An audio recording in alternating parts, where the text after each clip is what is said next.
சிறகில்லா தேவதைகள். அரசு செவிலியர் கல்லூரியின் முன்னாள் முதல்வர் முனைவர் கே. மேனகா அவர்களுடன் நேர்முகம். அனைவருக்கும் வணக்கம். பொதுவாக வேலை அப்படின்னு நமக்கு ஒன்று இருக்கும், அது இல்லாமல் தனிப்பட்ட வாழ்க்கை அப்படின்னு ஒன்று நம்ம எல்லாருக்குமே இருக்கும். அதுவும் போக நம்ம பிறந்த இந்த உலகத்துக்காக, இந்த நாட்டுக்காக ஏதாவது ஒரு சேவை செய்யணும் அப்படின்றது எல்லாருக்குமே மனசுக்குள்ள இருக்கிற ஒரு ஆசை தான். ஆனால் சேவையவே தொழிலா வச்சிருக்கிற ஒரு மகத்தான பணி அப்படின்னு பார்த்தோம் அப்படின்னா அது செவிலியர்களுடைய பணி. இன்னைக்கு நாம் உலக செவிலியர்கள் தினத்தை கொண்டாடிக்கிட்டு இருக்கோம். நம்ம அன்றாட வாழ்க்கையில் இவங்களுடைய தேவை நமக்கு அதிகமாக இருக்குது. உண்மையை சொல்லணும்னா நம்ம குடும்பத்தினருக்கு அடுத்தபடியாக நம்ம மேலே அதிக அக்கறை காட்டுறவங்க செவிலியர்களாக தான் இருப்பாங்க. எல்லாருக்குமே வாழ்க்கையில் ஏதாவது ஒரு சூழ்நிலையில் செவிலியர்களுடைய ஆதரவும் அவங்களுடைய அன்பும் நமக்கு தேவைப்படும். ஸோ அப்படிப்பட்ட செவிலியர்களை கௌரவப்படுத்துகிற நாளாக இந்த நாளை இந்த உலகமே அனுசரிச்சுக்கிட்டு இருக்கு. இந்த நாளில் நம்மளோட பேசுறதுக்காக சேலம் அரசு மோகன் குமாரமங்கலம் செவிலியர் கல்லூரியின் முன்னாள் முதல்வர் முனைவர் கே. மேனகா அவங்க நம்மளோட பேச வந்திருக்காங்க. அவங்களோட பேசுவோம். வணக்கம் மேடம். வணக்கம். நான் டாக்டர் மேனகா, முன்னாள் government college of nursing principal. செவிலியர் ஒரு தாய்க்கு சமம். ஸோ இன்னைக்கு செவிலிய பணி தெய்வீக பணின்னு பாராட்டப்படக்கூடிய பணி. ஸோ இந்த இன்டர்நேஷனல் நர்சஸ் டே எப்படின்னா, எங்கள் நர்சிங் உலகத்துக்கே ஃப்ளாரன்ஸ் நைட்டிங்கேல்னு ஒரு அம்மையார் 1820 பிறந்தாங்க. அவங்க பிறந்தது ரொம்ப பணக்கார குடும்பத்தில் பிறந்தாங்க. அப்போ அவங்களுக்கு சமூக சேவை செய்யணும் அப்படின்னு விருப்பம் இருந்தாலும் கூட அவங்க பெற்றோர்கள் அதுக்கு அனுமதி இல்லாத அந்த ஒரு சமயத்தில் ஒரு கிரிமியன் வார் நடந்தது. அந்த கிரிமியன் வார் நடந்தப்போ நிறைய சோல்ஜர்ஸ் எல்லாம் நோய்வாய்ப்பட்டாங்க. அப்போ அவங்க கையில் விளக்கோட போய் அந்த நோயாளிகளுக்கு ட்ரீட்மெண்ட் கொடுத்தாங்க. அவங்க ஆரம்பிச்சது தான் இன்னைக்கு இந்த செவிலியர் துறை. ஸோ இந்த செவிலியர் துறைங்கிறது உலகம் எல்லாத்துக்குமே நிறைய பெண்களுக்கு வேலை வாய்ப்பா ஒன்று அமைந்தது. இது ஆரம்பமே எப்படின்னா, மகளிர் மட்டும் சேவைக்கு முன் வந்தாங்க. அப்படி அவங்க சேவைக்கு முன் வரும் பொழுது இதை என்ன பண்ணாங்க, ஒரு செவிலிய துறைன்னு ஆரம்பிக்கலான்னு சொல்லி ஒரு செவிலிய பள்ளி, அந்த பள்ளிக்கு உறுதுணையா இருந்ததும் ஃப்ளாரன்ஸ் நைட்டிங்கேல் அம்மையார் அவர்கள் தான். அந்த அம்மா ஆரம்பிச்சதோட மட்டும் விடல, அந்த தொழில் சிறப்பா இருக்கணுங்கிறதுக்காக நிறைய பள்ளிகள் அந்த அம்மா உருவாக்குனாங்க. அந்த பள்ளிகளோட கட்டமைப்புகள்ல ஃப்ளாரன்ஸ் நைட்டிங்கேல் பிளட்ஜ்னு ஒண்ணு உண்டு பண்ணிட்டாங்க. ஃப்ளாரன்ஸ் நைட்டிங்கேல் பிளட்ஜ் இன்னைக்கும் ஒரு நர்ஸ் செவிலிய துறையில நுழையிறா அப்படின்னா தகுதி தேர்வு முடிஞ்ச உடனே ஃப்ளாரன்ஸ் நைட்டிங்கேல் பிளட்ஜை படிக்கணும். அந்த உறுதிமொழியை எடுத்துக்கிட்டு தான் அவ அந்த செவிலிய துறைக்குள்ளாரியே நுழையிற மாதிரி அமைப்பு நம்ம அமைச்சிருக்கோம். இதுல பெரும்பாலும் பெண்கள் தான் முன்னோடியா இருந்து இந்த துறைக்கு நுழைஞ்சோம். இந்த துறைக்கு நாங்க நுழையும் பொழுது நோயுள்ளவங்களுக்கு ட்ரீட்மெண்ட் கொடுக்கணுங்கிற அந்த ஒரு கான்செப்ட் தான் இருந்தது. இப்ப என்னன்னா, ஒன்றுபட்ட செவிலியம் அப்படின்னா செவிலிய துறையில எல்லாமே என்னன்னா பிரிவென்டிவ், ப்ரமோட்டிவ், எஜுகேட்டிவ், ரீஹாபிலிட்டேட்டிவ், ஸ்பிரிச்சுவல் எல்லாம் ஒரு காம்ப்ரிஹென்ஷனா எல்லா கேருமே நீங்க கொடுக்கலாம் அப்படின்னு வந்துச்சு. அந்த சிக் நர்சிங்கிறத மாத்திட்டு நாங்க ஜெனரல் நர்சிங் மிட்வைஃபரின்னு ஒரு டிப்ளமா கோர்ஸ் ஆரம்பிச்சிட்டோம். அந்த டிப்ளமா கோர்ஸ் எப்படின்னா 3 வருஷம் அந்த நர்ஸ் ட்ரைனிங் அவங்க படிக்கணும். படிச்சதுக்கு அப்புறம் அது அவங்க குவாலிஃபை ஆகணும். குவாலிஃபை ஆன உடனே எங்களுக்கு நர்சிங் ஆர்கனைசேஷன் இருக்கு. அந்த ஆர்கனைசேஷன்ல அவங்க பதிவு பண்ணணும். அந்த பதிவு பண்ண நம்பரோட தான் அவங்க நர்ஸா ஆல் ஓவர் த கண்ட்ரி அவங்க நர்சிங் வேலையை செய்யலாம். அந்த அளவுக்கு இது ரொம்ப மேன்மை தாங்கிய ஒரு படிப்பு. அந்த செவிலிய துறையில ஒரு டிப்ளமா நர்சிங்கா இருந்தது. இன்னைக்கு எந்த லெவல் இருக்குன்னா 4 வருஷம் பட்டய படிப்பு. அவங்க அதுக்கு மேல ஹையர் எஜுகேஷன் படிக்கலாம். எம்எஸ்சி நர்சிங் கொண்டு வந்தாங்க. அந்த எம்எஸ்சி நர்சிங் 2 வருஷ டிகிரி, அது ஹையர் டிகிரி. அதுக்கப்புறம் டாக்டரேட் லெவல்லையும் படிப்புகள் நிறைய நர்சிங் ஃபீல்டில் வந்துட்டோம். நம்ம அரசாங்கமும் ரொம்ப சப்போர்ட், கவர்மெண்ட்ல படிக்கிறவங்க அத்தனை பேத்துக்கும் அவங்க படிப்பு எல்லாமே நம்ம அரசாங்கம் உதவி பண்ணிட்டு வருது. நம்ம நர்சஸ் இன்னைக்கு லெவல் ரொம்ப ஸ்டாண்டர்ட் நல்லாவே உயரத்துக்கு வந்திருக்கோம். எவ்வளவு பெரிய படிப்பு படிச்சாலும் நோயாளிக்கு தரமான கேர் கொடுக்கணும். நோயாளிக்கு அந்த முதல் தரமான கேர் கிடைக்கணும். அதுதான் எங்க எல்லாத்தினுடைய மனப்பக்குவமே அதுதான். அடுத்ததா ஒரு தாய் அவ நிலைமையில இருந்து என்ன ஒரு குடும்பத்துக்கு செய்கிறாளோ அதற்கு மேல் செய்வதுதான் செவிலியர். ரொம்ப அழகா சொன்னீங்க. இந்த செவிலியம் அப்படின்ற பணி எப்படி ஆரம்பிச்சது, ஃப்ளோரன்ஸ் நைட்டிங்கேல்லேருந்து ஆரம்பிச்சு அதுக்கப்புறம் அது எப்படி ஒரு படிப்பா மாறுச்சு, அதுக்கப்புறம் என்னென்ன கோர்சஸ் அதுல வந்தது, இப்போ உங்களுடைய லட்சியம் என்ன? ஆரம்பத்துல இருந்த வெறும்னே சிக் பீப்புளை பார்க்கணும் அப்படின்றதையும் தாண்டி இப்போ அது வந்து வேற ரூபங்களுக்கு வந்துடுச்சு அப்படின்னு சொன்னீங்க. ஃப்ளோரன்ஸ் நைட்டிங்கேல் ஆரம்பிக்கும் போது நீங்க சொன்ன மாதிரி ஒரு போர் நடந்தது. அந்த போர்ல காயம்பட்டவங்களுக்கு உதவி செய்யறதுக்காக, அவங்களுக்கு மருத்துவம் செய்யறதுக்காக அவங்க ஆரம்பிச்சாங்க அப்படின்னு சொன்னீங்க. இது அவங்க ஒரு தனிப்பட்ட ஆளா ஆரம்பிச்சாங்க. இது எப்போ வந்து ஒரு உலகளாவிய அங்கீகரிக்கப்பட்ட ஒரு விஷயமா, இது ஒரு இயக்கம் போல எப்ப ஆரம்பிச்சது மேம்? அவங்க வந்து ஆரம்பிச்சது 1870ல ஆரம்பிச்சாங்க. 1871ல இருந்தே இது வந்து அங்கீகரிக்கப்பட்டது ஒரு ப்ரொஃபஷனா ஆரம்பிச்சிட்டோம். அதுக்கப்புறம் இது ஆக்சுவலா வந்து ஜெர்மனி அந்த மாதிரி இருந்தது. நம்ம இந்தியால முதல்ல Christian college of nursing Vellore, அங்கதான் அவங்க முதல் ஆரம்பிச்சாங்க. அவங்க அங்க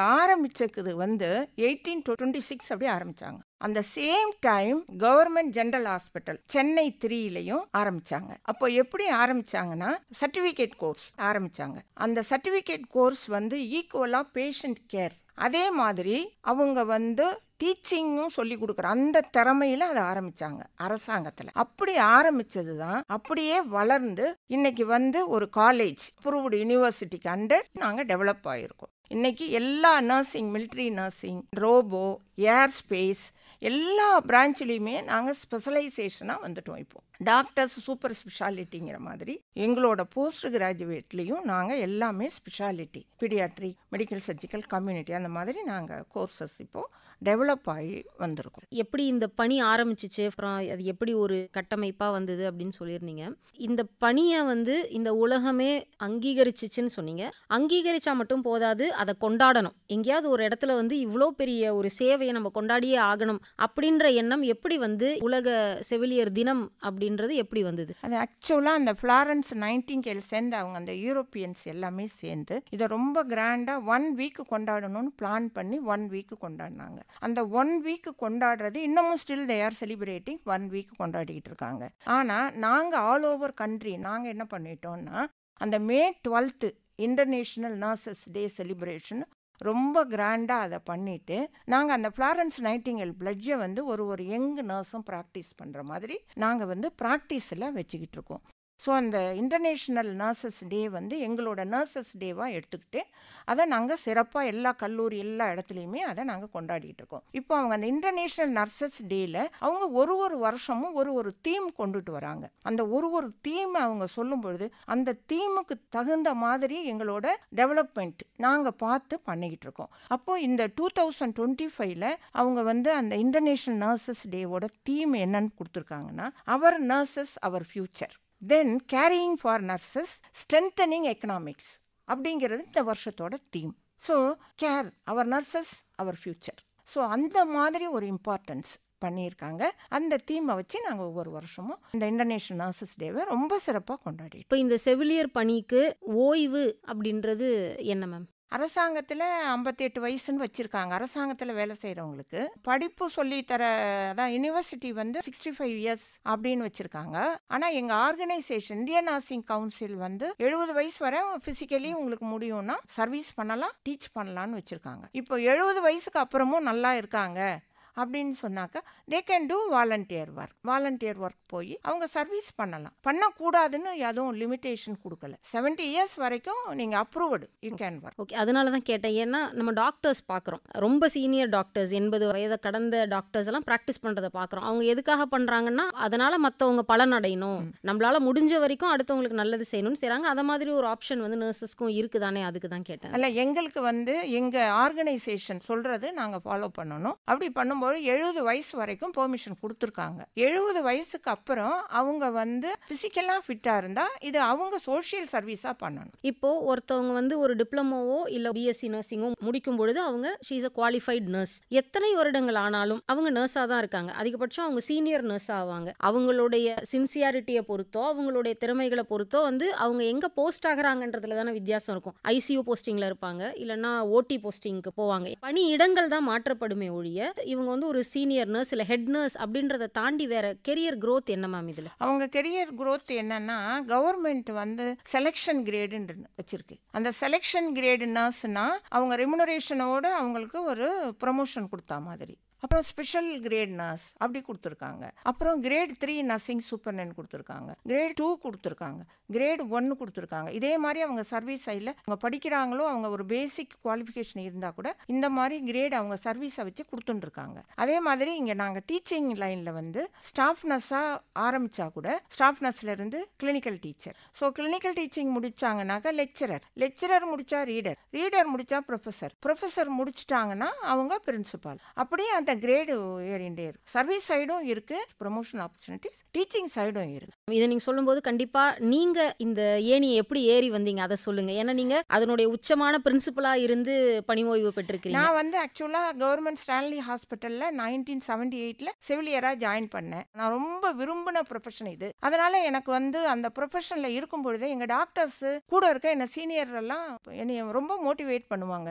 நீ பிஎஸ்சி படிமா அப்படின்னு சொல்லுவாங்க. அப்போ எனக்கு அந்த பிஎஸ்சிங்கிற கான்செப்ட் வந்து இவங்கெல்லாம் சொல்றாங்களே, அப்படிதான் ஃபர்ஸ்ட் டைம் அப்ளை பண்ணேன். உடனே எனக்கு பிஎஸ்சி நர்சிங் கிடைச்சது கவர்மெண்ட்லயே. நான் பிஎஸ்சி நர்சிங் படித்தேன். பிஎஸ்சி நர்சிங் படிச்சதுக்கு அப்புறம் தான் நர்ஸா இருந்தா ஒரு வார்டில் 50 பேஷண்ட்டுக்கு நான் கேர் கொடுக்க முடியும் என்னால. ஆனா ஒரு பிஎஸ்சி நர்ஸ் டீச்சிங் வந்த உடனே நான் வந்து ஒரு 100 நர்ஸுக்கு சொல்லி கொடுக்குறேன். நமக்கு அந்த டேலண்ட் கடவுள் கொடுத்துருக்காரு அப்படின்னு அது என் மனசுக்குள்ளார அது ரொம்ப படிஞ்சது. அப்போ நான் பிஎஸ்சி முடிச்ச உடனே நான் ஸ்டான்லி ஹாஸ்பிட்டல்லையே ஏன் டீச்சர்ஸே என்ன பண்ணாங்க, நீ டீச்சிங் ஸ்கூலுக்கு வந்துருமா அப்படின்னு சொன்னாங்க. அப்போ நான் ஸ்கூலுக்கு வந்து நான் ஹாஸ்பிட்டலுக்குள்ளார போய் கிளாஸ் எடுக்கும்பொழுது இவ்வளோ நல்ல நர்சஸை நம்ம உண்டு பண்ணணும். அப்போ என் டாக்டர்ஸ் எங்கள் சீனியர் நர்சிங் பீப்புள் என்ன சொன்னாங்க, உன்ன மாதிரியே நல்ல எஃபிஷியன்ட் நர்சஸை நீ உண்டு பண்ணுற அந்த கெப்பாசிட்டி கடவுள் உனக்கு கொடுத்துருக்காங்க, நல்லா பண்ணு. ஸோ அந்த ஒரு மோட்டிவேஷன் எனக்கு வந்து ஸ்டான்லி ஹாஸ்பிட்டலில் கிடைச்சது. என்னோட திங்கிங் ஃபுல்லாக hard work. I won't expect anything, I do my hard work. படிக்கணும், அதை அப்படியே டீச் பண்ணணும். இதுதான் என்னோட மெயின் எய்மாக இருந்துச்சு. அப்போ எனக்கு நிறைய வெளியெல்லாம் தான் எம்எஸ்சி நர்சிங் கோர்ஸ் இருந்துச்சு. கவர்மெண்ட் ப்ராசஸ் கொஞ்சம் போயிட்டு இருந்துச்சு. அப்புறம் நம்ம மெட்ராஸ் மெடிக்கல் காலேஜ் ஆஃப் நர்சிங்ல எம்எஸ்சி நர்சிங் கோர்ஸ் ஆரம்பிச்ச உடனே அதுக்கு நான் அப்ளை பண்ணேன். எம்எஸ்சி நர்சிங் மெரிட்ல கிடைச்சது. எனக்கு ரொம்ப ஹாப்பி. அது நான் விரும்பின ஸ்பெஷாலிட்டி மெடிக்கல் சர்ஜிக்கல் நர்சிங்கே கிடைச்சிச்சு. நான் எப்பவுமே இன்னைக்குமே என் ஸ்டூடெண்ட்டுக்கு சொல்வேன், மக்கள் தொண்டு மகேசன் தொண்டு. நீ நோயாளிகளுக்கு என்ன பண்றியோ கடவுள் உன்னை மேல உயர்த்துவாருங்கிறதுக்கு நான் ஒரு எக்ஸாம்பிள்னு சொல்லுவேன். அந்த எக்ஸாம்பிள்ல நான் எம்எஸ்சி கம்ப்ளீட் பண்ணேன். எம்எஸ்சி கம்ப்ளீட் பண்ணி முடிச்ச உடனேக்கும் யூனிவர்சிட்டி எல்லாம் அப்படியே எல்லாம் வந்துட்டு இருந்துச்சு. அப்போ எங்க சீனியர் எம்எஸ்சி முடிச்சா டாக்டரேட் பண்ணலாமே, பிஹெச்டி அப்படின்னு வந்துச்சு. அது நம்ம டாக்டர் எம்ஜிஆர் மெடிக்கல் யூனிவர்சிட்டியில நர்சஸ்க்கு ஆரம்பிச்சாங்க. அப்போ அரசாங்கம் எங்களுக்கு ரொம்ப சப்போர்ட் பண்ணிச்சு. நாங்க வந்து அதை என்ரோல் பண்ணிட்டு நான் டாக்டரேட் கம்ப்ளீட் பண்ண இந்த பீரியட் எல்லாமே நான் கவர்மெண்ட் சர்வீஸ்ல இருந்தேன். வித்து சம்பளத்தோட அரசாங்க உதவியிலேயே இந்த எஜுகேஷன் எல்லாமே நான் அக்வயர் பண்ணேன். எந்த விதமான தடையுமே இல்லை. அதனால நான் அரசாங்கத்துக்கும் இந்த நாட்டு மக்களுக்கும் ரொம்ப கடமைப்பட்டிருக்கேன். நான் நிறைய செவிலியர்ஸை உண்டு பண்ணியிருக்கேன். அவங்க எல்லாமே எஃபெக்டிவா ஆல் ஓவர் கண்ட்ரில இருக்காங்க. இன்னைக்கு நிறைய என்னோட ஸ்டூடெண்ட்ஸ் பிரின்சிபலா இருக்காங்க, நர்சஸாவும் நர்சிங் சூப்பர்டென்டாவும் இருக்காங்க. இப்போ நீங்க சொல்லியிருந்தீங்க நீங்க படிச்சு முடிச்ச உடனேவே ஸ்டான்லி கவர்மெண்ட் ஹாஸ்பிட்டல்ல நீங்க ஒர்க் பண்ணீங்க அப்படின்னு சொல்லி.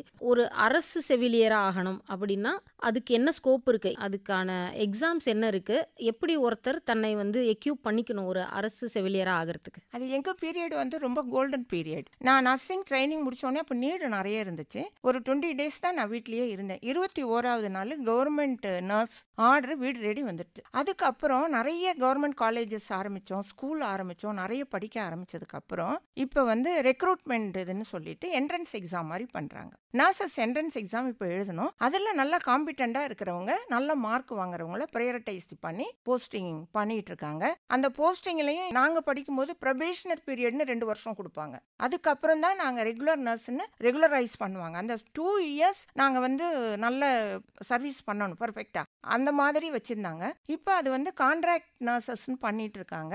அதுவும் இப்போ வந்து நிறைய பேத்துக்கு அந்த ஆப்பர்ச்சுனிட்டிஸ் எல்லாம் பண்ணிட்டு இப்போ அவங்க எல்லாருமே பரீட்சை எழுதுறாங்க, எல்லாமே நல்ல லெவலுக்கு வராங்க. அவங்க காம்பி காம்பிடென்ட்டாக இருக்காங்க எல்லா இடத்துலையுமே. நீங்க வந்து அரசு செவிலியர் கல்லூரியினுடைய முதல்வரா இருந்திருக்கிறீங்க. இப்ப நீங்க படிக்கும் பொழுது பெண்கள் வந்து இந்த துறைக்கு வந்ததுக்கும் இப்போ வந்து பெண்கள் இந்த துறைக்கு வர்றதுக்கும் வித்தியாசங்கள் உங்களுக்கு தெரியுதா? அப்போ நாங்க இந்த துறைக்கு நுழையும் பொழுது நர்ஸ்னா இவங்க ரொம்ப ஏழையா இருப்பாங்க, இல்ல வசதி இல்லாதவங்க, அப்படியெல்லாம் ஒரு கான்செப்ட் தான். But that is not true.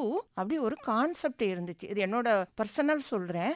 ஆனா நான் அதே நிலைமையில அரசாங்க பணியில நுழைஞ்சதுல இருந்து இன்னைய வரைக்கும் பார்த்தா இன்னைக்கு நர்சிங் தான் ஃபர்ஸ்ட் ப்ரையாரிட்டி. அப்போ நர்ஸ்னா கல்யாணத்துக்கு மாப்பிள்ளையே வரமாட்டான். இப்போ நர்ஸ்னா உடனே ஃபாரின் போகலாம், ஏர்ன் பண்ணலாம், நல்ல earning, economically they are very sound. நிறைய டிஃபரன்ஸ் இருக்கு. இப்போ எல்லாமே அவங்கவுங்க ஸ்கில். இப்போ எல்லா டெக்னாலஜி க்ரோ ஆக ஆக ப்ரொஃபஷனல் ஆர்கனைசேஷன் சப்போர்ட்டிவா இருக்கு, அரசாங்கம் சப்போர்ட்டிவா இருக்கு. அரசாங்கத்தில் இப்போ எங்களுக்கு முதல்வர் ஜேடி நர்சிங் இவங்கெல்லாம் இருக்காங்க. இவங்கெல்லாம் வந்து ஃபுல் சப்போர்ட் பண்ணிட்டு இருக்காங்க. அதனால செவிலியர் ப்ரொஃபஷன் நல்லா ஃப்ளரிஷ் ஆகிட்டு இருக்கு. நீங்க சொன்ன மாதிரி முன்னாடி நமக்கு வேற என்ன தொழில் இருக்குன்னு தெரியாத நேரத்துல இல்ல எப்படி வருவாய் வேணும்னு தெரியாத செவிலியர் துறைக்கு போனதை பார்த்திருக்கோம். இப்ப வந்து நான் நர்ஸா தான் ஆவேன் அப்படின்னு ஸ்கூல் படிக்கும் பொழுதே பிள்ளைங்களுக்கு அது ஒரு ஆசையாவும் இருக்கு. நல்ல ஒரு கெரியர் ஆப்ஷனா இப்ப வந்துருச்சு அப்படின்றது நமக்கு தெரியுது. அதிகபட்சம் நமக்கு தெரியறது என்னன்னா பிஎஸ்சி நர்சிங். இப்ப நீங்க சொன்னீங்க அலைடு சயின்சஸ் கூட இப்ப வந்திருக்கு அப்படின்னு. இப்ப பிஎஸ்சி நர்சிங்கே படிச்ச ஒருத்தவங்க பெரும்பாலும் படிச்சு முடிச்ச உடனே அவங்க வந்து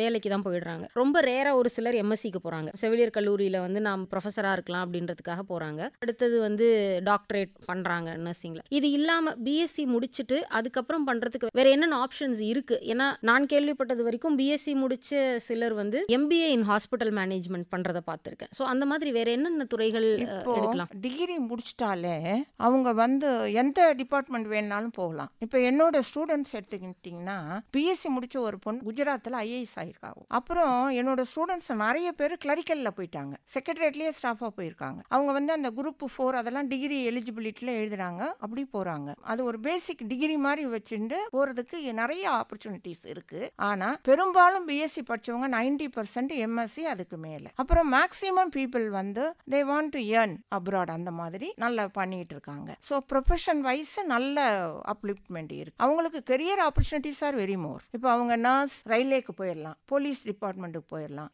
ஏர் அதுக்கு போய்க்கலாம். எல்லா இதுக்குமே அவங்க போறதுக்கு ரெடியா இருக்காங்க. மேக்ஸிமம் பீப்புள் ஆர்மிக்கு போறாங்க. மீண்டும் ஹாய் சிநேகிதியே நிகழ்ச்சியில் அரசு செவிலியர் கல்லூரியின் முன்னாள் முதல்வர் முனைவர் கே மேனகா அவர்களுடனான நேர்முகத்தை தொடர்ந்து கேட்கலாம். இப்போ இந்த செவிலியர் பணிக்கு ஓய்வு அப்படின்றது என்ன மேம்? அரசாங்கத்தில் 58 வயசுன்னு வச்சுருக்காங்க. அரசாங்கத்தில் வேலை செய்கிறவங்களுக்கு படிப்பு சொல்லித்தர அதான் யூனிவர்சிட்டி வந்து 65 இயர்ஸ் அப்படின்னு வச்சுருக்காங்க. ஆனால் எங்கள் ஆர்கனைசேஷன் இந்தியன் நர்சிங் கவுன்சில் வந்து 70 வயசு வரை ஃபிசிக்கலி உங்களுக்கு முடியும்னா சர்வீஸ் பண்ணலாம், டீச் பண்ணலான்னு வச்சுருக்காங்க. இப்போ 70 வயசுக்கு அப்புறமும் நல்லா இருக்காங்க அப்படின்னு சொன்னாக்க they can do volunteer work போய் அவங்க சர்வீஸ் பண்ணலாம். பண்ணக்கூடாதுன்னு எதுவும் லிமிட்டேஷன் கொடுக்கல. 70 இயர்ஸ் வரைக்கும் நீங்கள் approved you can work. Okay, அதனால தான் கேட்டேன். ஏன்னா நம்ம டாக்டர்ஸ் பார்க்குறோம், ரொம்ப சீனியர் டாக்டர்ஸ் 80 வயதை கடந்த டாக்டர்ஸ் எல்லாம் ப்ராக்டிஸ் பண்ணுறதை பார்க்குறோம். அவங்க எதுக்காக பண்ணுறாங்கன்னா அதனால மற்றவங்க பலன் அடையணும், நம்மளால முடிஞ்ச வரைக்கும் அடுத்தவங்களுக்கு நல்லது செய்யணும்னு செய்கிறாங்க. அதை மாதிரி ஒரு ஆப்ஷன் வந்து நர்சஸ்க்கும் இருக்குதானே, அதுக்கு தான் கேட்டேன். அல்ல, எங்களுக்கு வந்து எங்கள் ஆர்கனைசேஷன் சொல்கிறது நாங்கள் ஃபாலோ பண்ணணும். அப்படி பண்ணும்போது 70 வயசு வரைக்கும் பெர்மிஷன் கொடுத்துருக்காங்க. 70 வயசுக்கு அப்புறம் அவங்க வந்து பிசிக்கலாக ஃபிட்டாக இருந்தால் இது அவங்க சோஷியல் சர்வீஸாக பண்ணணும். இப்போ ஒருத்தவங்க வந்து ஒரு டிப்ளமோவோ இல்லை பிஎஸ்சி நர்சிங்கோ முடிக்கும் பொழுது அவங்க she is a qualified nurse. எத்தனை வருடங்கள் ஆனாலும் அவங்க நர்ஸாக தான் இருக்காங்க. அதிகபட்சம் அவங்க சீனியர் நர்ஸ் ஆவாங்க. அவங்களுடைய சின்சியாரிட்டியை பொறுத்தோ அவங்களுடைய திறமைகளை பொறுத்தோ வந்து அவங்க எங்கே போஸ்ட் ஆகிறாங்கன்றதுல தானே வித்தியாசம் இருக்கும். ஐசியூ போஸ்டிங்கில் இருப்பாங்க, இல்லைன்னா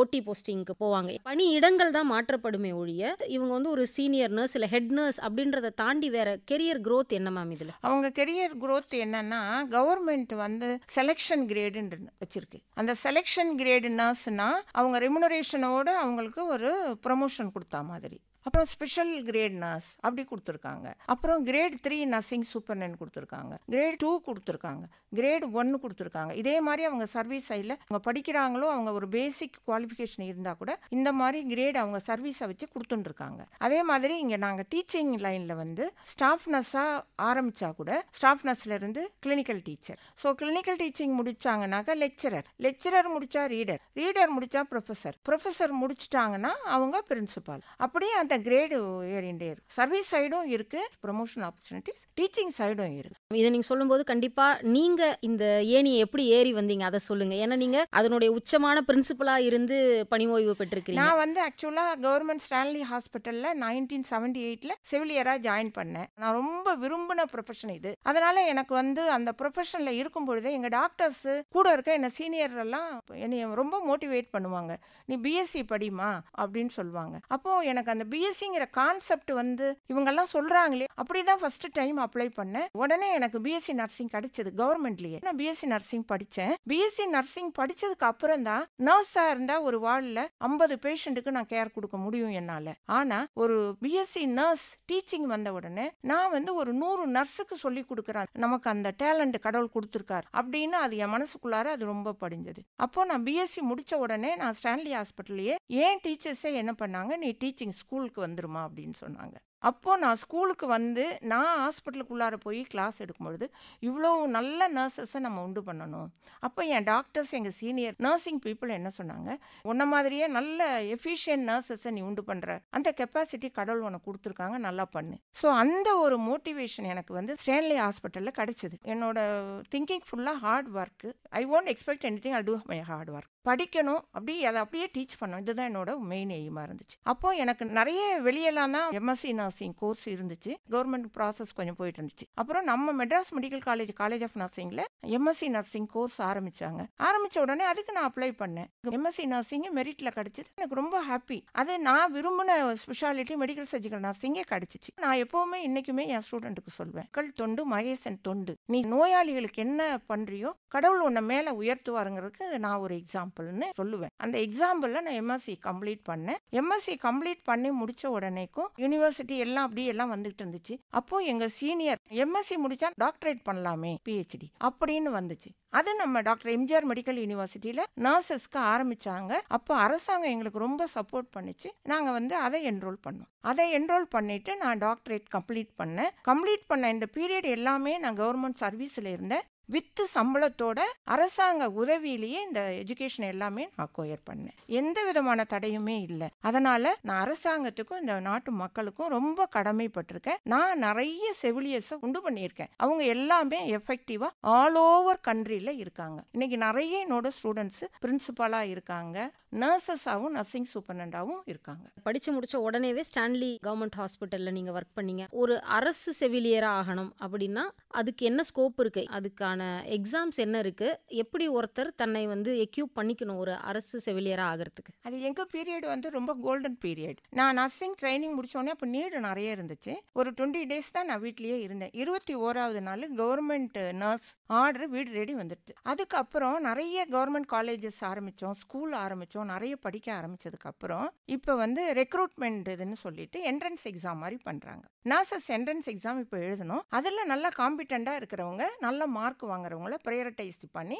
போஸ்டிங் பண்ணிட்டு இருக்காங்க. அந்த போஸ்டிங்லையும் நாங்க படிக்கும்போது ப்ரொபேஷனர் பீரியட்னு 2 வருஷம் கொடுப்பாங்க. அதுக்கப்புறம் தான் நாங்க ரெகுலர் நர்ஸ்ன்னு ரெகுலரைஸ் பண்ணுவாங்க. அந்த 2 இயர்ஸ் நாங்க வந்து நல்ல சர்வீஸ் பண்ணணும் பர்ஃபெக்டா, அந்த மாதிரி வச்சிருந்தாங்க. இப்போ அது வந்து கான்ட்ராக்ட் நர்சஸ்ன்னு பண்ணிட்டு இருக்காங்க.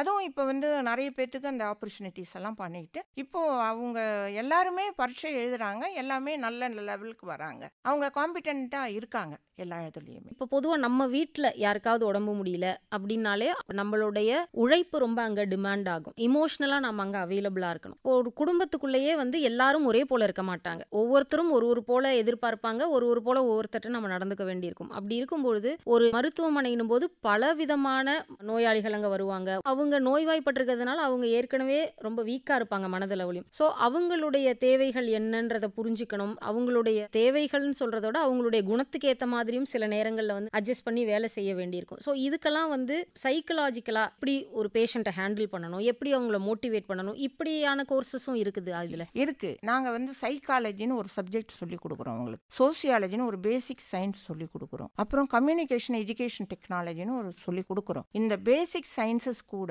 நர்சிங் ஃபவுண்டேஷன்ல எப்படி ஐபிஆர் இன்டர்பர்சனல் ரிலேஷன்ஷிப் டெவலப் பண்றது அதை நாங்க வந்து பிள்ளைகளுக்கு டீச் பண்ணி கொடுக்குறோம். ஸோ அது பிரகாரம் தான் எங்களோட ஃபார்மேட்டே வந்து you should not have any cost greet anything, you have to render service common to everybody. So அதுதான் எங்களோட டீச்சிங். எங்க அந்த நைட்டிங்கல் பிளட்ஜி அதான் சொல்லுவாங்க. ஸோ நாங்கள் அந்த மாதிரி நாமினலாக எல்லாத்துக்கும் இந்த இமோஷனல் அந்த மோட்டிவ் அதுக்கெல்லாம் எந்த விதமான எதுவுமே இல்லாமல் நீ nurse you have to provide care அந்த மாதிரி நாங்கள் ஸ்டூடெண்ட்டை எக்யூப் பண்ணுறோம். நீங்க சொல்லியிருந்தீங்க முன்னாடிலாம் செவிலியர்கள் அப்படின்னா அவங்களை திருமணம் செஞ்சுக்கிறதுக்கு நிறைய பேர் தயாரா இல்லை. காரணம் என்னன்னா அவங்களோட வேலை நேரம் தான். ரொம்ப நீண்ட வேலை நேரங்கள் இருக்கும், இரவு பணி இருக்கும், அவங்களுக்கு பணி நேரம் முடியாம எந்த காரணத்தை கொண்டுமே அவங்க வெளியில வர முடியாது. பணி நேரம் முடிஞ்சா கூட ஏதோ ஒரு பேஷண்ட்டுக்கு எக்ஸ்ட்ரா கேர் தேவைன்னா அதை முடிச்சுட்டு தான் வர வேண்டியிருக்கு. அந்த நேரத்தில் ஏதோ ஒரு சர்ஜரி, அந்த நேரத்தில் ஏதோ ஒரு டெலிவரி அப்படின்னா ஷிஃப்ட் டைம் முடிஞ்சா கூட அந்த கடமையை முடிச்சுட்டு தான் வர வேண்டியிருக்கும். ஸோ பர்சனல் லைஃப் அப்படின்றதுக்கு நேரம் வந்து குறைவா இருக்கும் இல்லையா? இதையெல்லாம் எப்படி சமாளிக்கிறீங்க? உங்க கேள்வி அருமையான கேள்வி. இதுக்கு வந்து கடவுளோட almighty support is very very very very important. அதுக்கு அடுத்தது குடும்ப சப்போர்ட், ஃபேமிலி மெம்பர்ஸ் அண்டர்ஸ்டாண்டிங் ரொம்ப முக்கியம் ஒன்று. அதுக்கு அடுத்தது வந்து அவ வந்து ஃபுல் டெடிகேட்டட். ஏன்னா அவ பேஷண்ட் நோயாளி உயிரை காப்பாத்திட்டு அங்க வரும்பொழுது அவளை அந்த குடும்பத்தில் இருக்கிறவங்க ரெஸ்பெக்ட் பண்ணணும். ஸோ குடும்பத்தில் அவங்களோட நீடும் இம்பார்ட்டன்ட் தான், அதுவும் இம்பார்ட்டன்ட். பட் அந்த செவிலியர் வந்து இது எல்லாத்துக்குமே ஜஸ்டிஃபையபிளாக நடக்கணும். அதுக்கு தகுந்த மாதிரி பணி நேரம்லாம் மாற்றி அதுக்கு தகுந்த ப்ரொவிஷனெல்லாம் பண்ணியிருக்காங்க அரசாங்கத்தில். எங்கள் ஆர்கனைசேஷனும் அந்த மாதிரி பண்ணியிருக்காங்க. அதனால் இப்போ ஓரளவு அந்த அளவுக்கு சிரமம் இல்லாமல் அவங்க பணி ஓரளவு பண்ண முடியறது சூழ்நிலைகள் இருக்குது. இருந்தாலும் maximum people they are happy. நம்ம பேசினது வந்து இந்த டிப்ளமோ நர்சிங், பிஎஸ்சி நர்சிங் படிக்கிறவங்க, அதுக்கப்புறம் வந்து அலைடு சயின்சஸ் படிக்கிறவங்கள பற்றி சொல்லியிருந்தீங்க. இந்த லேப் டெக்னீஷியன்ஸ் இருக்காங்க இல்லையா, இது வந்து செவிலியர் துறைக்குள்ள சேருமா இல்லை அது தனியா? ஏஎன்எம், ஜிஎன்எம், பிஎஸ்சி, எம்எஸ்சி நாங்க தான் நர்ஸ் அந்த டெசிக்னேஷன். மற்றவங்கலாம் வந்து அலைடு ஹெல்த் சயின்ஸ்ல. லேப் டெக்னா எங்களுது வந்து ஒரு குரூப். அந்த குரூப்ல வந்து எல்லா தெரபிஸ்ட் இவங்க எல்லாருமே வராங்க. அவங்க இப்போ நாங்க 24 hours ரவுண்ட் ஓ கிளாக் டியூட்டினா அவங்களுக்கும் அந்த ரவுண்ட் ஓ கிளாக் டியூட்டி இருக்கும். பட் எங்க ரெஸ்பான்சிபிலிட்டி ஃபுல்லா பேஷண்ட் எங்க கையில கொடுத்துருவாங்க. என்ன நடந்தாலும் நாங்க தான் we are answerable. அவங்களுக்கு அந்த மாதிரி மெடிசனா மெடிசன் கொடுக்கணும், தெரப்பியா வந்து தெரபிஸ்ட் கொடுத்துட்டு போயிடணும். அவங்க ரெஸ்பான்சிபிலிட்டி என்னவோ அதை மட்டும் செஞ்சுட்டு போயிடுவாங்க. பட் டோட்டல் கேர் நர்சஸ் தான் 24 hours ரவுண்ட் ஓ கிளாக். இப்போ நீங்க நர்சஸ்ல நிறைய விதங்கள் சொன்னீங்க. இந்த ஏஎன்எம் அப்படின்ற ஒரு ஸ்பெஷல் கேட்டகரி அவங்க வந்து கிராமப்புறங்கள்ல தான் அதிகம் வேலையில இருக்காங்க. ஆக்சிலரி நர்ஸ் மிட்வைஃப் கோர்ஸ், அந்த ஆக்சிலரி நர்ஸ் மிட்வைஃப் கோர்ஸ் வந்து நம்ம அரசாங்கம் அங்கீகரிச்ச கோர்ஸ். அந்த அரசாங்கத்தில் அங்கீகரித்தவங்களை அவங்க அப்பாயின்மெண்ட் கொடுத்துருக்காங்க. அவங்க அப்பாயின்மெண்ட் கொடுத்துருக்கும் போது இங்கேயும் கவர்மெண்ட் மெட்டர்னிட்டி ஹாஸ்பிட்டலில் இருக்காங்க, பெரும்பாலும் பிரைமரி ஹெல்த் சென்டரில் இருக்காங்க, சப் சென்டரில் போஸ்டிங் போட்டிருக்காங்க. அவங்க ஒன்லி மகப்பேறு, ஒன்லி மிட்வைஃபரி தான், மெட்டர்னல் கேர் மட்டும் அங்கே போஸ்டிங் கொடுத்து அவங்க பண்ணிட்டு. மேட்ரன் அப்படின்னு ஒரு வார்த்தையை நிறைய நம்ம கேள்விப்பட்டிருக்கோம். மற்றவங்கள சிஸ்டர்ஸ் அப்படின்னு கூப்பிடுவோம், சிலரை மேட்ரன் அப்படின்னு சொல்கிறோமே. மேட்ரன்ஸ்னா யாரு? அதாவது வந்துங்க மேடம், முதல்ல அப்போ என்ன பண்ணாங்கன்னா இனிஷியலாக இருக்கும் பொழுது அவங்க கொஞ்சம் ஒரு சர்வீஸ் ஒரு 20 வருஷம் 25 வருஷம் கவர்மெண்ட்டில் சர்வீஸ் பண்ணியிருப்பாங்க ஒரு இடத்துல. அவங்கள வந்து மேட்ரன்னு ஒரு பேர் நம்ம வச்சு கூப்பிட்டுக்கிட்டு இருந்தோம். ஆனால் அதுக்கப்புறம் எல்லாம் டெவலப் ஆக ஆக நாங்கள் என்ன பண்ணிட்டோம்னா அவங்கள வந்து நர்சிங் சூப்பர்டென்ட்னு கூப்பிட்றோம், டெசிக்னேஷன் மாற்றிட்டோம். இப்போ மேட்ரன் இல்லை நடைமுறையில், இப்போ நர்சிங் சூப்பர்டென்ட். நர்சிங் சூப்பர்டென்ட்னா grade 3, nursing superintendent grade 2, nursing superintendent grade 1 அப்படியே வச்சிருக்கோம். மேட்ரன் கூப்பிட்டவங்க இப்போ நர்சிங் சூப்பர்டென்ட் மேடம். இப்போ நர்சஸ் அப்படின்னாலே நமக்கு முன்னாடியெல்லாம் வந்து ஒயிட் ட்ரெஸ், ஒயிட்டில் ஒரு ஃப்ராக் போட்டிருப்பாங்க, தலையெல்லாம் கவர் பண்ணியிருப்பாங்க, அப்படி தான் பார்த்துருக்கோம். பட் இப்போ வந்து அதெல்லாம் மாறிடுச்சு இல்லையா? இதுக்கு காரணம் என்ன மேம்? இவங்க தான் நர்ஸ்ன்றதை கண்டுபிடிக்க முடியாத அளவுக்கு இப்போ ரொம்ப ட்ரெண்டியாக அழகாக ஆயிடுச்சு யூனிஃபார்ம்ஸ். அதை பற்றி சொல்லுங்க. அந்த யூனிஃபார்ம்ஸ் அது வந்துங்க மேடம், இந்த ஆங்கிலோ இண்டியன் என்ன பண்ணாங்கன்னா அந்த கவுன் டைப் ஆஃப் யூனிஃபார்ம் நாங்கள் போட்டுக்கிட்டு இருந்தோம். அந்த கவுன் டைப் ஆஃப் யூனிஃபார்ம் போட்டுக்கிட்டு இருக்கும்பொழுது என்ன கன்வீனியன்ட்டுக்காக அது இருந்துச்சுனாக்கா பேஷண்ட்டை ஓடி தூக்குறதுக்கு போகிறதுக்கு வர்றதுக்கெல்லாம் ரொம்ப கன்வீனியண்ட்டாக இருந்துச்சு. அப்புறம் கிராஜுவலாக நாங்கள் என்ன பண்ணோம்னா எல்லா அடோலசன்ட் சின்ன பிள்ளைங்க, அந்த சின்ன பிள்ளைங்க அந்த கவுன் போடும்பொழுது எங்களுக்கே அந்த குழந்தைங்க சில சமயத்தில் பேஷண்ட்டை தூக்கும் பொழுது அது எங்களுக்கு வந்து we felt it is not very comfortable with the teenage girls. அப்போ நாங்கள் வந்து என்ன பண்ணோம்னா ஒரு பாலிசி கொண்டு வந்தோம். எங்கள் நர்சிங் ஆர்கனைசேஷன் எல்லாம் சேர்ந்தோம், கவர்மெண்ட் ப்ரொஃபஷனல்ஸ் எல்லாம் சேர்ந்து we modified the uniform with சுட்டிதார். அந்த சுட்டிதார் கூட இப்போவும் ஆல் ஓவர் ஹாஸ்பிட்டலுக்குன்னு போனாக்க மேலே ஒயிட் ஏப்ரான் போடணும். அதை நாங்கள் ஃபாலோ பண்ணிட்டு தான் இருக்கோம் நர்சஸ். அந்த யூனிஃபார்முங்கிற அந்த இதை we are following. முன்னாடியெல்லாம் இந்த ஒயிட் கோட் அப்படின்னாலே இது டாக்டர்ஸ் தான் போட்டு பார்ப்போம். இப்போ டாக்டர்ஸை பெரும்பாலும் ஓடி ட்ரெஸ்ல தான் பார்க்க முடியுது. நர்சஸ் தான் மோஸ்ட்லி வந்து ஒயிட் கோட் போட்டிருக்காங்க. ஆனால் முன்னாடி வந்து அது ஒரு பெரிய ஸ்டேட்டஸ் விஷயமா இருந்துச்சு இல்லையா? இப்போ டாக்டர்ஸோட அதிகமாக வந்து அந்த ஒயிட் கோட்டை நர்சஸ் தான் போடுறாங்க. பை ரூல் இது வந்து மாறிச்சா? ரூலாகவே கொண்டு வந்தோம். ஏன்னா தே மஸ்ட் ஹாவ் ஏப்ரான். அதை நாங்கள் கோட்டுன்னு சொல்லுவோம். கோட்டுங்கிறது வந்து ஆக்சுவலாக ப்ரொடெக்ஷன் தான். It has to protect, patient should not suffer. அதுக்காக அதை கொண்டுகிட்டு வந்தது தான். அந்த ஏப்ரான்ங்கிற டெசிக்னேஷனில் அந்த கோட்டு போட்டுக்கிட்டு இருக்காங்க. எல்லாமே அலைடு ஹெல்த் சென்ஸ். அந்த யூனிஃபார்ம் டெக்கோரம் வந்து பேஷண்ட் கேர் அப்படிங்கிற அந்த ஒரு ஆஸ்பெக்டில் தான் நாங்கள் கொண்டுகிட்டு வந்திருக்கோம். நீங்கள் வந்து ஸ்டான்லி ஹாஸ்பிட்டலில் நர்ஸாக ஒர்க் பண்ணன்னு சொன்னீங்க. அந்த மாதிரி நீங்கள் ஒர்க் பண்ணிக்கிட்டு இருக்கும் பொழுது நீங்கள் பார்த்த ரொம்ப டச்சிங்கான ஏதாவது ஒரு இன்சிடென்ட், இல்லை உங்கள் கண் முன்னாடியே ஒருத்தவங்க ரொம்ப இம்ப்ரூவ் ஆனது, இது வந்து பர்சனலாக நம்ம கேர் பண்ணிக்கிட்ட ஒரு பர்சன் நல்லா ஆயிட்டாங்களே அப்படின்ற மாதிரி நீங்கள் ரொம்ப மனசு சந்தோஷப்பட்ட ஏதாவது அனுபவம் இருக்கா? நிறைய இருக்குங்க மேடம். ஆனால் அதில் வந்து ஸ்பெசிஃபிக்காக நான் வந்து ஸ்டாஃப் நர்ஸாக ஜாயின் பண்ணிட்டு குழந்தைங்க வார்டில் வேலை பண்ணிட்டு இருந்தேன். குழந்தைங்க வார்டில் நைட் டியூட்டி பண்ணும்பொழுது ஒரு குழந்தை தேல் கட்டிச்சிட்டு ஒரு மணிக்கு தூக்கிட்டு வராங்க. மணலி தாண்டி அப்பா அம்மா தூக்கிட்டு வராங்க. தூக்கிட்டு வரும்பொழுது ஆல்மோஸ்ட் அந்த குழந்தை தேல் கடிச்சோடனே பாய்சன் வச்சு வாயில் நுரெல்லாம் தள்ளிட்டு கூட்டிகிட்டு வந்தாங்க. கூட்டிகிட்டு வரும்போது டாக்டர் வாங்க அப்படின்னு சொல்லிக்கிட்டு அந்த குழந்தைக்கு லைட்டி காக்டெயில் அந்த ட்ரீட்மெண்ட் அதை பார்த்துட்டு குழந்தைக்கு ஆக்சிஜன் அதெல்லாம் விட்டு எல்லாமே அந்த குழந்தைய ரிவைவ் பண்ணுறதுல மோர் தேன் ஒரு 1.5 மணி நேரம் ஸ்ட்ரகிள். ஏன்னா அதுக்கு குழந்தைக்கு ஐவி ஃப்ளூயிட்ஸ் கொடுக்கறதுக்கு வெயின் கிடைக்கல. அப்போ அந்த கட்டவுன் டாக்டரை வச்சு எல்லாம் சிரமப்பட்டு ஓரளவு குழந்தைய ரெக்கவரி பண்ணிட்டு வெளியே வரும்பொழுது அந்த அம்மா சொல்லி அழுதாங்க, எனக்கு கல்யாணம் ஆகி 13 வருஷமா குழந்தை இல்லாம கோயிலா போய் பிறந்த குழந்தைமா அப்படின்னு சொன்னாங்க. அப்போ அது ரொம்ப அப்படியே அந்த குழந்தைய காப்பாற்றும் பொழுது அது இன்னமுமே என் மனசு கண்ணுக்கு முன்னால நீங்க தான் கடவுள் அப்படின்னு அந்த சின்ன வயசு எனக்கு அவ்வளோ பெரியவங்க காலை தொட்டு கும்பிட்டாங்க. ஐயோ காலை தொட்டு கும்பிடாதீங்கம்மான்னு. அது என்னால் மறக்க முடியாத ஒன்று. அவங்க பெரியவன ஆகி அந்த குழந்தை 5th ஸ்டாண்டர்ட் படிக்கிற வரைக்கும் அந்த பேரண்ட்ஸ் வந்து என்னை பார்ப்பாங்க, பேசுவாங்க. அவங்க அப்படியே கண்டினியூ பண்ணிட்டு இருந்தாங்க. அது வந்து எனக்கு ரொம்ப என் வாழ்க்கையில் அது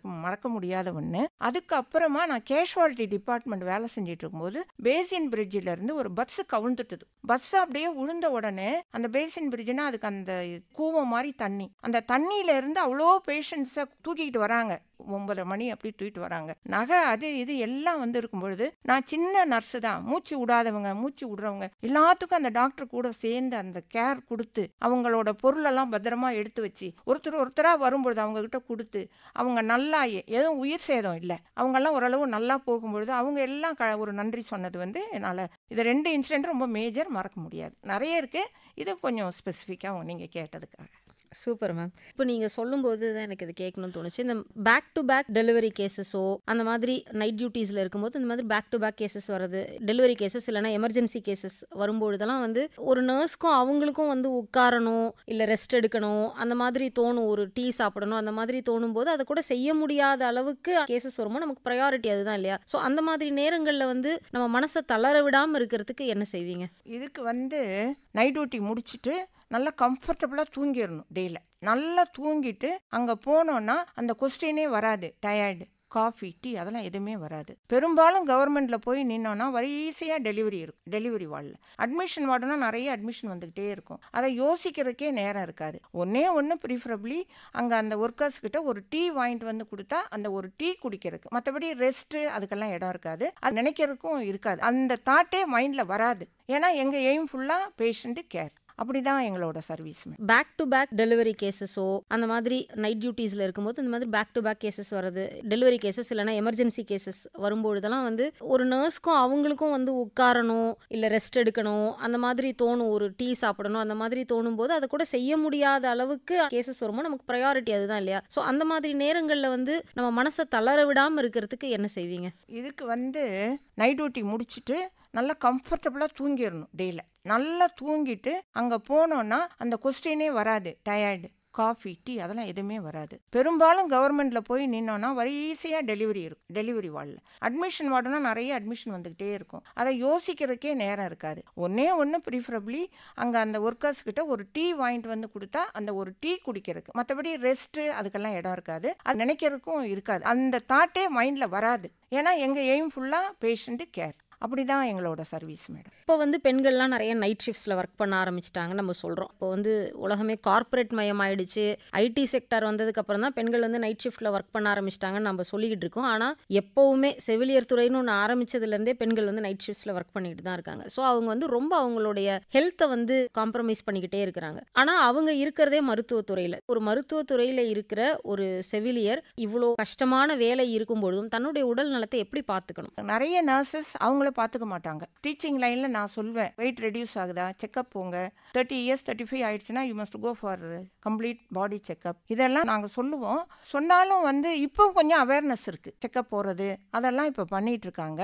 ஆனால் இப்போ நர்சஸ்க்கு அவங்க அவேர்னஸ் வந்து அவங்க ஃபேமிலியும் நல்லா சப்போர்ட் பண்ணுறாங்க. இந்த உடம்பு ஹெல்த் செக்அப் அதெல்லாம் பண்ணுறது வந்து ஃபேமிலி ரொம்ப சப்போர்ட் பண்ணுறாங்க.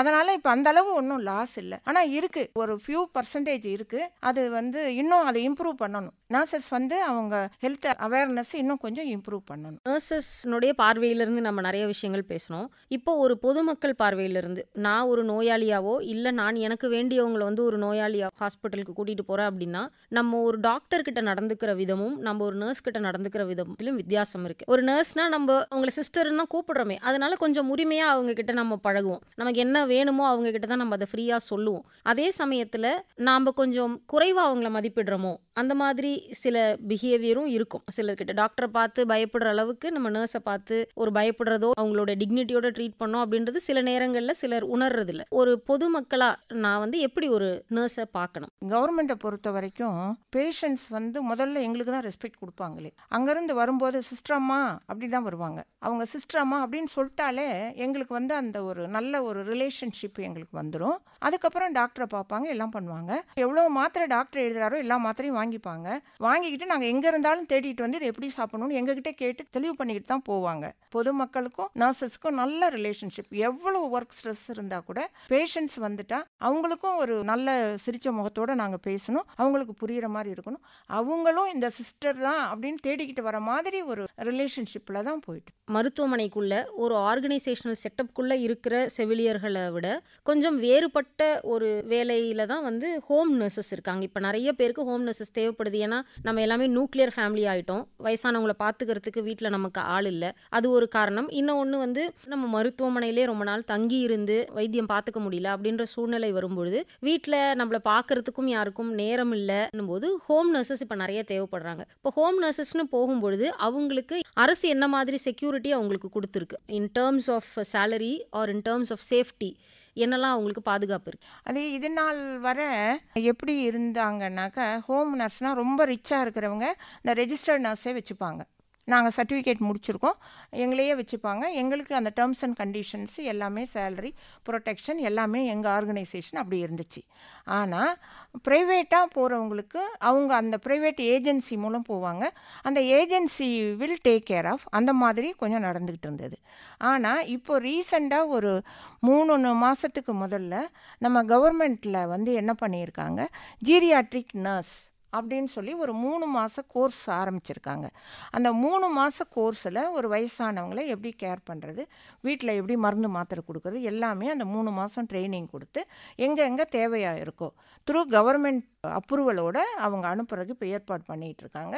அது ரொம்ப நல்ல கோர்ஸு. அது ரொம்ப அந்த மக்களை ரீச் ஆகிற மாதிரி, இப்போ நீங்கள் சொல்கிற மாதிரி யாருக்கெல்லாம் தேவை இருக்கோ அவங்கள யூஸ் பண்ணிக்கிற மாதிரி அப்படி ஒரு ப்ரோக்ராமும் நம்ம கவர்மெண்ட்லேயே இப்போ ஆரம்பிச்சிட்டாங்க.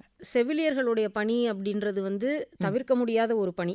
நம்ம எல்லாருக்குமே நம்ம வாழ்க்கையில் ஏதாவது ஒரு இடத்துல அவங்களுடைய சேவை வந்து நமக்கு நிச்சயமாக தேவையாக இருக்கும். முக்கியமாக எனக்கு இது ஏன் ரொம்ப சிறப்பாக தெரியுதுன்னா, இந்த மாதம் வந்து நம்ம அன்னையர் தினம் கொண்டாடுற மாதம். இந்த நேரத்தில் அவங்க அம்மாவை எல்லாருமே போட்டுருவாங்க. ஆனால் ஒரு செவிலியர் தான் வந்து பலருக்கு தாயாக இருப்பாங்க. ஒரு தாய் பொதுவாக வந்து 2 குழந்தைங்களுக்கோ 3 குழந்தைங்களுக்கோ தாயாக இருக்கலாம். ஆனால் ஒரு செவிலியர் வந்து பலருக்கு தாயாக அவங்க மனசுக்குள்ள ஒரு மரியாதையான இடத்துல இருப்பாங்க. அதாவது அனைவருக்கும் அன்னையாக இருக்கிற இந்த செவிலியர் தினத்தில் நீங்கள் என்ன சொல்ல விரும்புகிறீங்க? நான் வந்து ஒரு மூத்த செவிலியருங்கிற முறையில் எப்போவுமே என்னோட செவிலியர்களுக்கு நான் ஒரு இது சொல்வேன். எப்படி சொல்வேன்னா, இந்த செவிலிய பணி வந்து ஒரு தெய்வீக பணி. அதை வந்து நீங்கள் அனுபவித்து செய்யுங்க. அதுக்கப்புறமா செவிலியர் துறையே ஒரு சவால் தான். அதை வந்து நீங்கள் வந்து சந்திக்கணும், தைரியமாக சந்தித்து நீங்கள் பண்ணுங்க அப்படின்ட்டு. அப்புறம் செவிலிய பணிங்கிறது நமக்கு ஒரு பரிசு. அந்த பரிசை நீங்கள் மனமாற ஏற்றுக்கோங்க அப்படின்னு சொல்லுவேன். அதுக்கப்புறம் வந்து செவிலியர் வாழ்க்கைங்கிறது வந்து ஒரு சாகச பயணம். அதில் வந்து சந்தோஷமாக பயணம் செய்யுங்க. செவிலிய பணி வந்து ஒரு கலை உணர்வு. அதை ரசித்து நடைபோடுங்க. உழைத்து உழைத்து உயர்ந்தவர்கள் தான் நம் செவிலியர்கள். என்றுமே உழைப்பு உழைப்பு, வெற்றி நிச்சயம், உழையுங்கள் என்று என்னுடைய அறிவுரையை கூறுகிறேன். ரொம்ப நன்றி மேடம். நன்றி, வணக்கம். இதுவரை சிறகில்லா தேவதைகள் அரசு செவிலியர் கல்லூரியின் முன்னாள் முதல்வர் முனைவர் கே. மேனகா அவர்களுடன் நேர்முகம் கேட்டீர்கள்.